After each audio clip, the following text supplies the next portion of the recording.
Los colombianos, pensó Juan, son ladrones. Ladrones de cultura. Esa frase, dura y afilada como un trozo de vidrio roto, era el mantra que se repetía en la cabeza de Juan. A sus 38 años, como gerente de expansión para una de las corporaciones de alimentos más grandes y orgullosas de Perú, su visión del mundo culinario era un mapa con fronteras rígidas y jerarquías claras. En la cima de esa pirámide, refulgente e inmaculada, se encontraba la gastronomía peruana. Debajo, muy por debajo, estaban los demás, los imitadores, los usurpadores. Y en su opinión, Colombia era el peor de todos. Juan estaba convencido, con la fe ciega de un devoto, de que la cocina colombiana no era más que una copia descolorida y de mala calidad, un eco burdo de tradiciones ajenas. La primavera de 2024 llegó con un aire frío y un sobre que cambiaría su vida. Un traslado. Un año completo en la sede de Bogotá, Colombia. La misión, un estudio de mercado exhaustivo y la expansión de sus líneas de productos. Colombia. Al sostener el papel con el membrete de la compañía, una mueca de desdén torció sus labios. Para el hombre de negocios, era una oportunidad de oro. Colombia era un mercado emergente, un gigante dormido, y un éxito allí sería una medalla brillante en su currículum. Pero para el peruano, para el hombre criado a la sombra de los Andes y al arrullo de las olas del Pacífico, se sentía como un exilio, un castigo. En lo más profundo de su ser, una resistencia casi violenta se agitaba. Esa resistencia había sido sembrada décadas atrás, en las sobremesas familiares, escuchando las historias de su abuelo. Eran relatos teñidos de un nacionalismo gastronómico feroz, una defensa a ultranza de lo suyo. Nunca lo olvides, Juanito, le decía el anciano, con los ojos encendidos de convicción. Nosotros le dimos la papa al mundo. El ceviche es nuestro y de nadie más. Pero los vecinos ellos son ladrones. Toman lo nuestro, le cambian un ingrediente y lo llaman suyo. Que es caro. Y sobre Colombia, el abuelo era particularmente severo. ¿Arepas? ¿Pan de maíz? Lo hacemos en el norte desde siempre. ¿Empanadas? Por favor. Sancocho. Una sopa rústica que intenta hacer un chupe sin éxito. Son unos desvergonzados, Juanito. Venden al mundo una cocina que es un colas de retazos robados. Juan había absorbido esas palabras como si fueran un evangelio. Nunca las cuestionó. Eran la base de su identidad profesional y personal. La noche antes de su partida fue un torbellino de emociones contenidas. Se despidió de su esposa, Ana, y de sus dos hijos. Mateo, de 8 años, y la pequeña Sofía, de 5. Un año entero lejos de ellos. Sería el sacrificio más grande de su carrera. Papá, ¿Bogotá es chévere?, preguntó Mateo, con la inocencia pura de un niño que solo ve el mundo como un mapa de aventuras. Juan luchó por componer una sonrisa, pero el resultado fue una máscara tensa. Voy a trabajar, campeón. No es un viaje de placer. Ana lo observaba con esa mirada suya que podía leerle el alma. Cuídate mucho, por favor. No te exijas demasiado. Tranquila, no te preocupes. Volveré antes de que se den cuenta, respondió Juan, aunque su mente estaba a miles de kilómetros de distancia, enredada en una maraña de prejuicios y recelo. ¿Qué iba a encontrar en ese país? ¿Realmente podría ser un tiempo productivo, o sería un año perdido, un peaje amargo en su camino al éxito? A la mañana siguiente, el avión aterrizó en el Aeropuerto Internacional El Dorado de Bogotá. Al poner un pie en la terminal, una extraña sensación lo invadió. El aire era delgado y frío, muy diferente a la humedad cálida de Lima. Pero lo que más lo sorprendió fue el orden. Las filas para inmigración avanzaban con una calma casi solemne. Nadie gritaba, nadie empujaba, nadie intentaba colarse. Una disciplina silenciosa que contrastaba brutalmente con el caos vibrante al que estaba acostumbrado. Así que esto es Colombia, pensó, sintiendo una primera punzada de desconcierto. Era una pulcritud, un orden que no encajaba con la imagen caótica y desorganizada que la había pintado en su mente. Un hombre de unos 35 años, con una sonrisa afable y un cartel con su nombre, lo esperaba a la salida. Era Andrés, un gerente de la oficina de Bogotá. Juan, bienvenido a Colombia. Qué bueno tenerte por acá. ¿Qué tal el viaje?, dijo Andrés, extendiendo la mano con una calidez genuina. Juan le devolvió un apretón de manos firme pero breve. La amabilidad de Andrés, su trato tan cercano y formal al mismo tiempo, lo descolocó.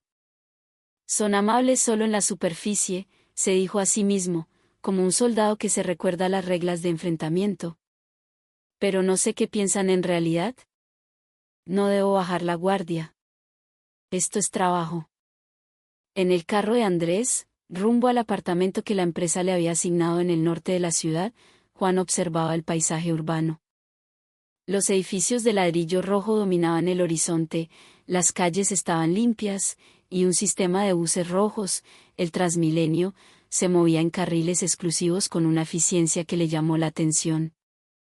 Todo parecía funcionar con una lógica tranquila y ordenada. Juan, debes estar cansado del viaje. Hoy descansa, acomódate. Mañana te presento la oficina y al equipo, ¿te parece?, ofreció Andrés. Gracias, respondió Juan, conciso. No tenía intención de fomentar una amistad. Mantendría una distancia profesional. Era lo más seguro. Al llegar al moderno apartamento, se encontró por fin solo. Dejó las maletas en el suelo y se acercó al gran ventanal. Las luces de Bogotá se extendían ante él, un mar titilante de vida y energía. El cerro de Monserrate, con su iglesia iluminada, vigilaba la ciudad desde el oriente. Bueno, veamos qué me depara este lugar, suspiró profundamente, sintiendo el peso del año que tenía por delante. Esa noche, a pesar del cansancio del viaje y el ligero mareo por la altitud, el hambre se hizo presente. Recordó que Andrés le había mencionado un supermercado de cadena cerca del edificio, así que decidió bajar a comprar algo para una cena rápida. Las puertas automáticas del supermercado se abrieron y lo que vio lo dejó atónito. Los pasillos estaban impecables, los productos organizados con una precisión milimétrica. Y entonces, sus ojos se posaron en la sección de comidas preparadas y productos envasados. Fue como si sus peores sospechas se materializaran frente a él. Vio empaques con las palabras, ajiaco santafereño, sancocho trifásico, bandeja paisa, arepas de chocolo, empanadas. Una risa amarga, casi un bufido, escapó de sus labios. Lo sabía, murmuró para sí mismo. La prueba irrefutable. El veredicto que había dictado desde Lima se confirmaba. Tal como dijo el abuelo. Es un robo. Han empaquetado nuestra cultura, la han industrializado y la venden como si fuera suya. Tomó una caja de mezcla para ajiaco. La etiqueta prometía un sabor tradicional y casero. ¿Tradicional? ¡Qué chiste!, pensó con desprecio. Compró la caja, junto con algunas otras cosas, y regresó al apartamento. En la cocina impersonal y moderna, siguió las instrucciones del empaque, mezclando el polvo con agua y pollo, sintiéndose casi como un detective examinando la escena de un crimen. Mientras la sopa se calentaba, un aroma extraño y herbal comenzó a llenar el aire. Era un olor que no reconocía, penetrante y a la vez agradable. Seguro es una imitación barata, con saborizantes artificiales para enmascarar la falta de calidad, se convenció. Sirvió el líquido espeso y amarillento en un tazón. Con una profunda desconfianza, llevó la primera cucharada a su boca. Y en ese instante el mundo se detuvo. Juan dejó la cuchara suspendida en el aire.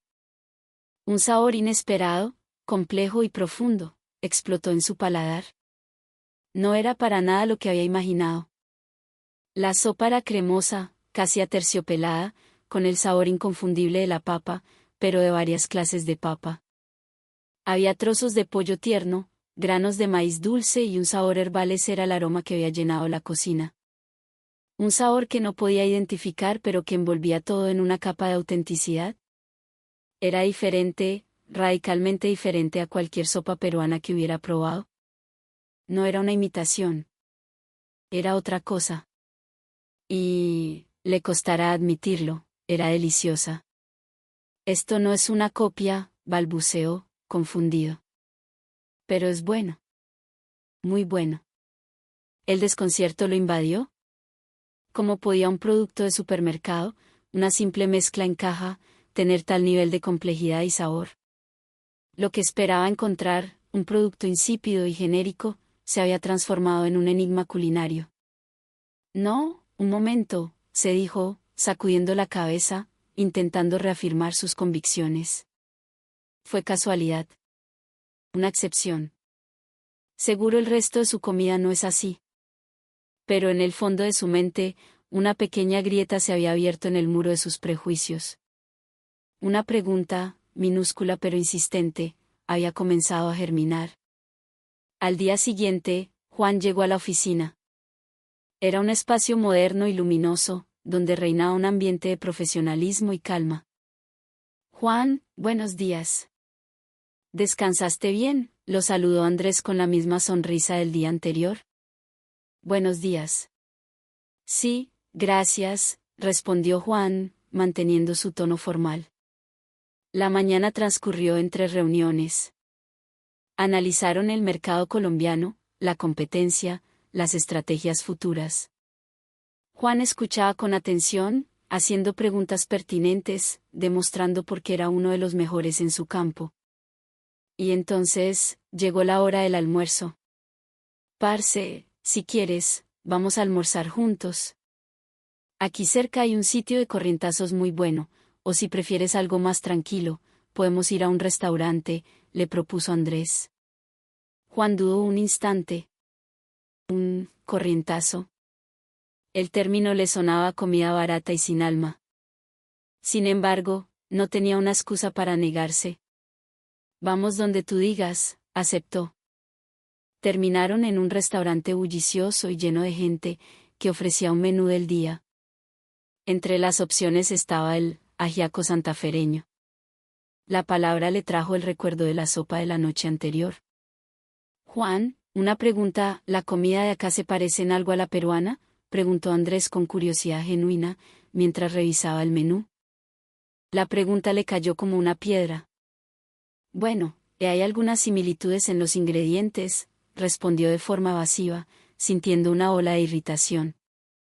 ¿Cómo se atrevía a preguntar eso, como si no fuera obvio quién había influenciado a quién? Decidió pedir el ajiaco, movido por un desafío interno. Quería comparar esa versión de restaurante con la de la caja y, sobre todo, con el estándar de excelencia que él tenía en su cabeza. Cuando el plato llegó, su apariencia era imponente. Un tazón de barro hondo, humeante. La sopa era aún más espesa y amarilla, llena de grandes trozos de pollo y mazorca. A un lado, en un plato pequeño, había arroz blanco, aguacate, alcaparras y un recipiente con crema de leche. Tomó la primera cucharada. El sabor era 100 veces más intenso, más profundo y más complejo que el de la noche anterior. Podía sentir la textura de 3 tipos de papa distintas, una se había deshecho por completo, dándole a la sopa su increíble cremosidad, las otras 2 mantenían su forma, aportando cuerpo y textura. El sabor de esa hierba misteriosa, que ahora Andrés le explicó que se llamaba guascas, era el alma del plato. Juan comió en silencio, cucharada tras cucharada, incapaz de articular palabra. Era una sinfonía de sabores que no entendía, pero que lo estaba cautivando por completo. Era rústico y a la vez sofisticado. Era comida de casa elevada a la categoría de arte. ¿Y bien? ¿Te gustó?, preguntó Andrés, sonriendo. No está mal, fue todo lo que Juan pudo decir, pero sus ojos lo traicionaban. Por la tarde, de vuelta en la oficina, se sumergió en los datos del estudio de mercado. Y lo que vio en los informes lo dejó boquiabierto. La comida tradicional colombiana no solo era popular, era un pilar de la identidad nacional, con un crecimiento exponencial en el sector de restaurantes y productos de consumo masivo. Las cifras de ventas de arepas, empanadas y caldos superaban a muchas marcas internacionales. Los colombianos amaban su comida. Eso debería ser algo bueno. Pero para Juan, seguía siendo un pensamiento incómodo. Están prosperando con una cultura que no les pertenece, se repetía, aunque la convicción en su voz interna comenzaba a flaquear. Ese fin de semana, Andrés le hizo una nueva invitación. Juan, si no tienes planes, ¿por qué no vamos a almorzar a la Candelaria? Hay un restaurante allá, de los más antiguos de Bogotá, que sirve la mejor bandeja paisa de la ciudad. Es algo que tienes que probar. Juan, a pesar de su resistencia interna, sintió una punzada de curiosidad. Quería entender.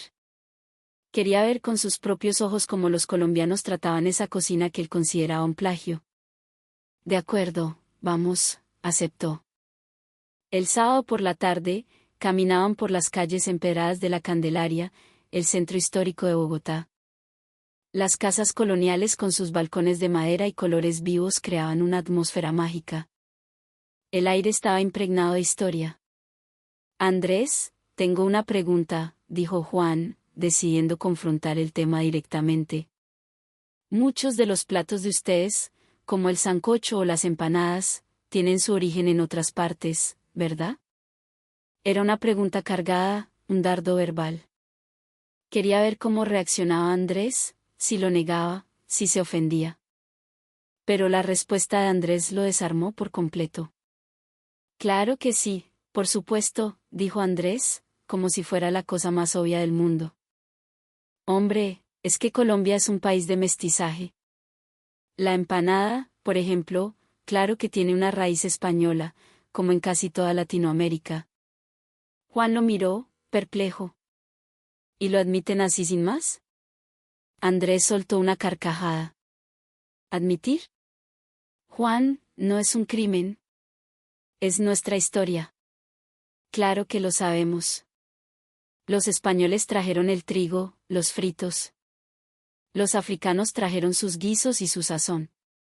Y aquí ya teníamos el maíz, la yuca, la papa. La cocina colombiana es el resultado de esa mezcla. De eso es de lo que estamos orgullosos. Juan se quedó sin palabras.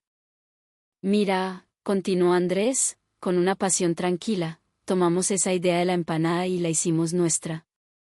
Cambiamos la masa de trigo por masa de maíz, la rellenamos con nuestro guiso de papa y carne, la freímos hasta que queda crocante por fuera y suave por dentro, y la servimos con ají. ¿Encuentras eso en otro lugar? No, parce. Eso es colombiano. Pero la base, intentó replicar Juan. La base es una idea, Juan. La cocina, como el lenguaje, viaja y evoluciona. Nadie aquí niega nuestras raíces. Las celebramos. Pero lo que hemos creado con ellas es algo único, algo que nos pertenece. No es un robo, es una evolución. Un silencio se instaló entre ellos mientras seguían caminando. Dentro de Juan, algo se estaba rompiendo. La narrativa simple y categórica de su abuelo, la de ladrones y víctimas, se desmoronaba frente a la compleja y orgullosa realidad que Andrés le presentaba. Llegaron al restaurante, una casona antigua con un patio interior lleno de flores.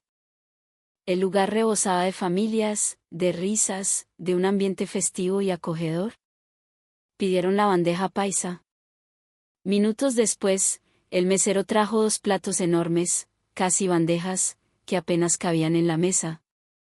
La visión era abrumadora. Frijoles rojos espesos, arroz blanco, carne molida, un trozo de chicharrón carnudo y crujiente que parecía desafiar la gravedad, un chorizo, un huevo frito, tajadas de plátano maduro, una arepa pequeña y una porción de aguacate. Esto es una locura, murmuró Juan. No era una copia de nada. No se parecía a ningún plato peruano.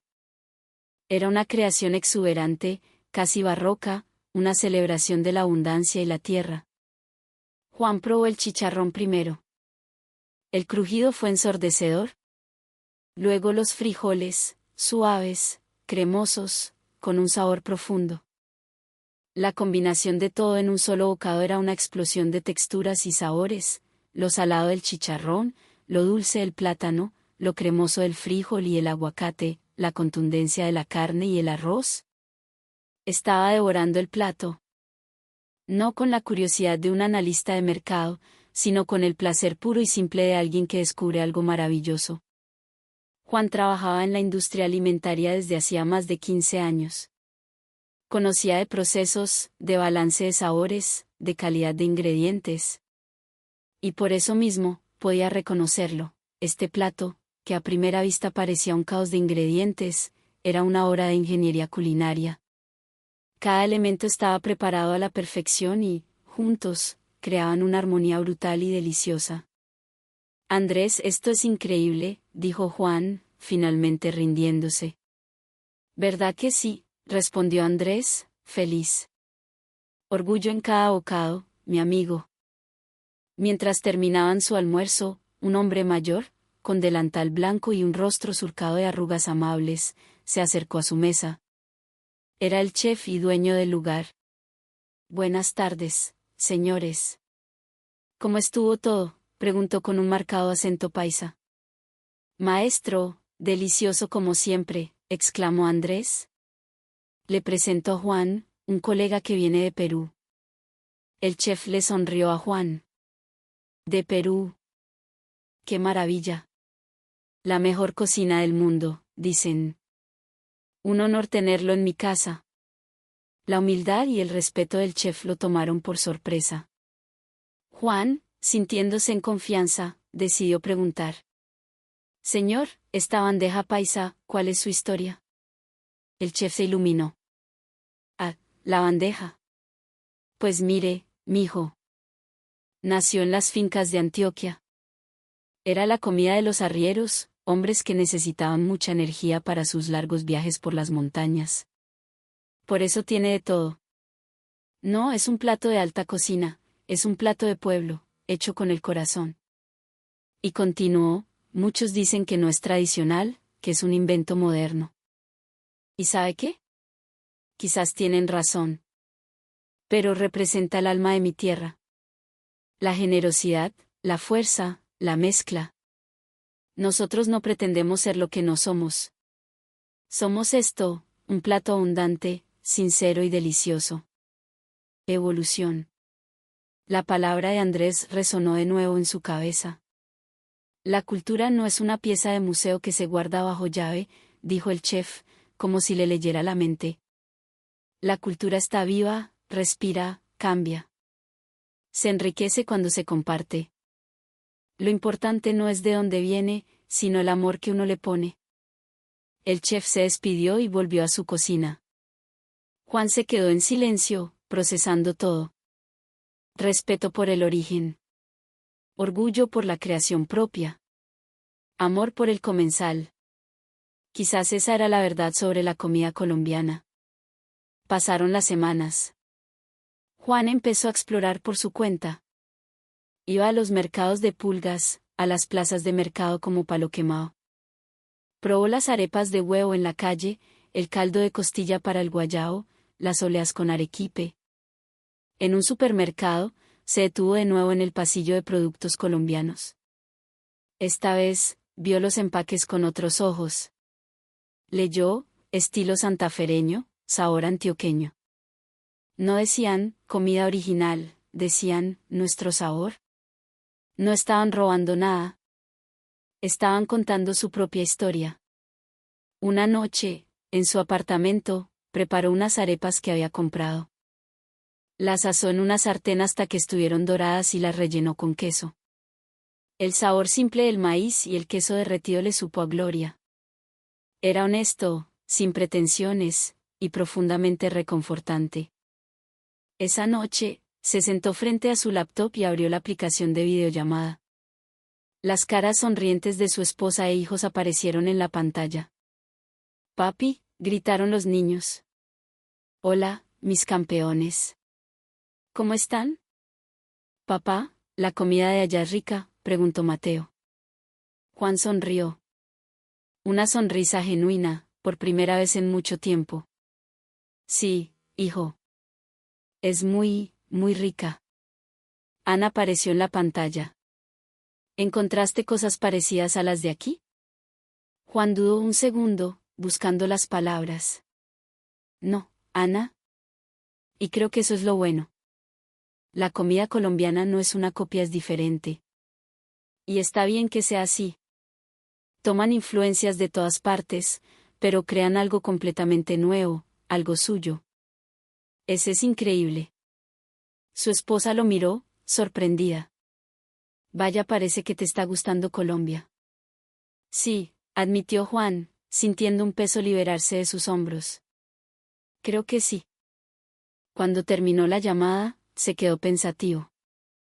Abrió un cajón, sacó papel y un bolígrafo. Empezó a escribir. La carta no era para su abuelo. Era para su familia, para sí mismo. Querida familia. Llevo 3 meses en Bogotá y siento que he vivido un año entero. Las palabras que tanto escuché, que los colombianos eran ladrones de cultura, ahora entiendo que nacían del desconocimiento. No han robado nada. Han hecho algo mucho más admirable, han escuchado al mundo, han aprendido, y han adaptado esas lecciones a su propia tierra, a su propia gente, con un respeto que me ha dejado sin palabras. Su ajiaco, su bandeja paisa sí, tienen ingredientes que vinieron de otros continentes. Pero ellos no lo ocultan. Lo celebran como parte de su historia mestiza. Y sobre esa base, han construido una cocina con una identidad propia, poderosa y deliciosa. Esto no es un robo. Es un diálogo entre culturas. Es una evolución brillante. He aprendido que en la cocina no hay fronteras, solo puentes. Lo que importa es el respeto por el origen y el amor por la gente que se va a sentar a tu mesa. Y los colombianos, he descubierto, tienen de sobra ambas cosas. Estoy aprendiendo mucho aquí. No solo de negocios. Estoy aprendiendo a ver el mundo con otros ojos. Espero poder llevarlos un día a un restaurante en la Candelaria. ¿Les encantaría? Con todo mi amor. Juan. Guardó la carta en un sobre. Miró por la ventana. Al otro lado de la calle, las luces de un pequeño restaurante iluminaban un letrero que decía, aquí se come sabroso. Mañana quizás invite a Andrés a comer un buen sancocho, pensó. Y sonrió. El Juan que había aterrizado en Bogotá lleno de prejuicios y arrogancia ya no existía. En su lugar, había un hombre que había descubierto que la mayor riqueza de una cultura no está en su pureza, sino en su capacidad para abrazar al mundo y crear, a partir de ese abrazo, algo nuevo y maravilloso. La gastronomía colombiana era eso. No era una copia. Era un poema escrito con los sabores de 3 continentes, una historia de evolución contada en cada bocado.